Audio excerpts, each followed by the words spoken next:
থাবড়া কান কোন ধরাইলাম তুই আমার চিনস এমন একটা কানের নিচে হ্যাঁ ভাই ভাই রোজার মাস ভাই, রোজা রাখছি আমি, রোজাদার আমি।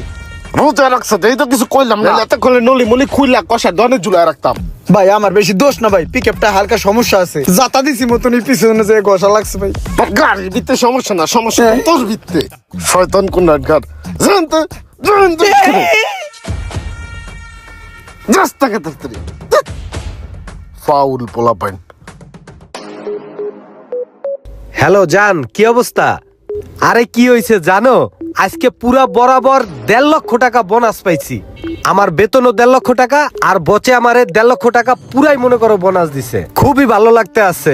ওই মামা দাঁড়াও, আরে তুমি দেরি করো না, আর তুমি আসো শপিং মলে, ঠিক আছে? বাকিটা আমি দেখতে আসি। এই মামা, পুলিশ প্লাজায় চলো। হ্যাঁ উঠেন। আজকে ভরপুর কেনাকাটা করে দিমু। আরে শোনো, এই ঈদে তোমার ফ্যামিলির যার যা কিছু লাগবে সবকিছুর দায়িত্ব আমার, কথা বুঝছো? আরে টাকা পয়সা কয়দিন, তোমার আমার ভালোবাসা থাকবে চিরদিন, বুঝছো? শোনো, এবার যেই 1.5 লক্ষ টাকা বোনাস পাইছি না ঈদে, এই 1.5 লক্ষ টাকা পুরাটাই আমি তোমার জন্য বরাদ্দ রাখছি, কথা বুঝছো? তোমার শাড়ি, লিপস্টিক, চুড়ি, জুতা যা যা কিছু লাগে, বুঝছো? তুমি ঝটপট একটা লিস্ট করো, লিস্ট করে এই শপিং মলে চলে আসো। আমি কিন্তু তোমার জন্য অপেক্ষা করতে আছি। সবকিছু কিনা দিমু তোমারে, সব দিমু। তুমি শুধু আমার একটু সময় দাও, বুঝছো? তোমার আমার ভালোবাসার স্মৃতি সম্রাট শাহজাহানকেও হার মানায় দিবে, কথা বুঝছো? খালি আমার একটু সুযোগ দাও তোমার জন্য কিছু করার। আর শোনো, ঈদের পরে তোমার জন্য আমার একটা ট্রিট আছে, বুঝছো? তোমাকে নিয়ে মালদ্বীপ যাব ঘুরতে, মালদ্বীপ। লেট করো না কিন্তু, তাড়াতাড়ি আসো। মামার মনে অনেক টাকা বেতন পান তাই না মামা? হ, পাই। আর ভাবিও তো অনেক রসিলা। এই আর কি আছে মোটামুটি। মামা বিদেশ কি আলাদা? এটা কি আকাশের উপরে যায় প্লেন দিয়া, হেলিকপ্টার দিয়া? বিদেশে কি রিক্সা চলে না? আমার লয়ে গেলাম মনে যায় রিক্সা চালাইতাম হরদমে। রিক্সা চালানোর হাত আমার অনেক ভালো। ঠিক আছে ঠিক আছে। মামা ওই যে পুলিশ প্লাজা আয় পড়ছি। ও যে সামনে রাখো, বামে চাপা। হ্যাঁ, তাহলে তোমার ভাড়া কয় টাকা? ভাড়া মামা দেন 50 টাকা দেন মামা। 50 টাকা না? হ্যাঁ। এই নাও। আচ্ছা মামা একটা কথা কইতাম আপনারে। মামা সামনেই তো ঈদ, ঈদের বকশিস হিসেবে যদি আমার কিছু টাকা দিতেন, 20-25 টাকা। ওই বেড়া, একটা থাবুর দিয়ে একেবারে দাঁতালাই দিমু, ছোট লোকের বাচ্চা।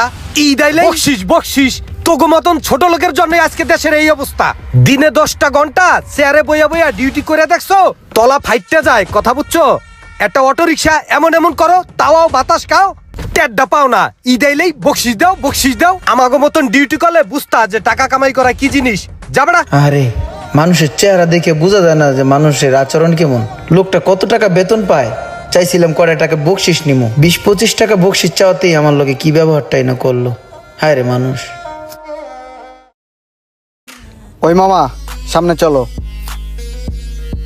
আরে পাগল, সমস্যা নাই, এই ঈদে টাকা পাই নাই তো কি হইছে, সামনে আরো ঈদ আছে না, এইটা একটু কোনো রকম কষ্ট মষ্ট করে চলি, সামনে টাকা পাইলে ইনশাল্লাহ সবকিছু ঠিক হয়ে যাবে না। আমার রিজিকে যদি একটা দানা থাকে, ওটা আল্লাহর তরফ থেকে একভাবে না একভাবে আয়া পড়বেই। আল্লাহর উপরে ভরসা করে চলি, আল্লাহ একভাবে না একভাবে চালাই নিবই। রিজিক নিয়ে এত টেনশন করার কিছু নাই। তাহলে তোরা ভালো থাকিস, সবাই রাখিয়া দেই। মামা এই বিল্ডিং এর সামনে সাইড করো। তাহলে কয় টাকা দিমু মামা? 30 টাকা ভাড়া। ওহো 30 টাকা, এটা রাখো। মামা ভুলে মনে হয় সৎকিয়া নোট চলে আসছে।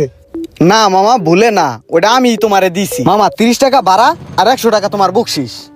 বকশিস মানে 100 টাকা? আচ্ছা ঠিক আছে মামা, আসি। একটু আগে একটা ধনী লোক উঠলো আমার রিক্সায়, তার কাছে 20 টাকা বকশিস চাইলাম, কি আচরণটাই না করলো আমার লগে। আর এই গরিব লোকটায় নিজেই কত বিপদে আছে, তারপরে হ্যাঁ আমারে 100 টাকা বকশিস দিয়ে গেল। আল্লাহ রে, মানুষের চেহারা দেখে মানুষের বিচার করা যায় না রে। দুনিয়াটা পুরাই একটা আজব জায়গা রে।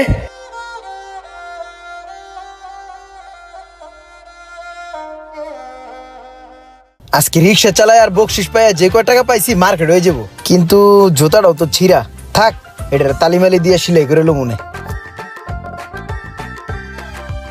এই গেঞ্জিটা মনে হয় আমার সাইজের, আমার লগে মানাইও রে। না, ঈদের দিন নামাজ পড়া লাগবো, পাঞ্জাবি দেখি। আমার কাছে যে কয় টাকা আছে পাঞ্জাবি কেনার পরে মনে হয় টাকা থাকবো না। না, বাচ্চা করলে জিনিসপত্র লইলি আমারটা পরে কিনবো না। পাঞ্জাবি এই দে না কিনলাম, আগে পোলাপানির লেগে কিনা লই। পাঞ্জাবিটা সুন্দর ছিল, এই দুইটাই দিয়ে দেন ভাই।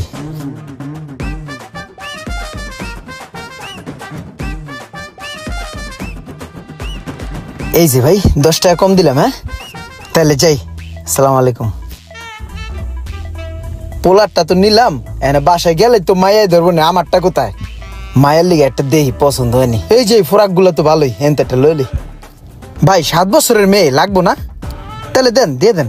সুন্দর আছে, গোলাপি কালার, পোলাপানি পছন্দ করবো না? এই যে ভাই টাকাটা দেন, জায়গা ঠিক আছে ভাই। আরে পোলার জামা কাপড়ের ব্যাগটা কই?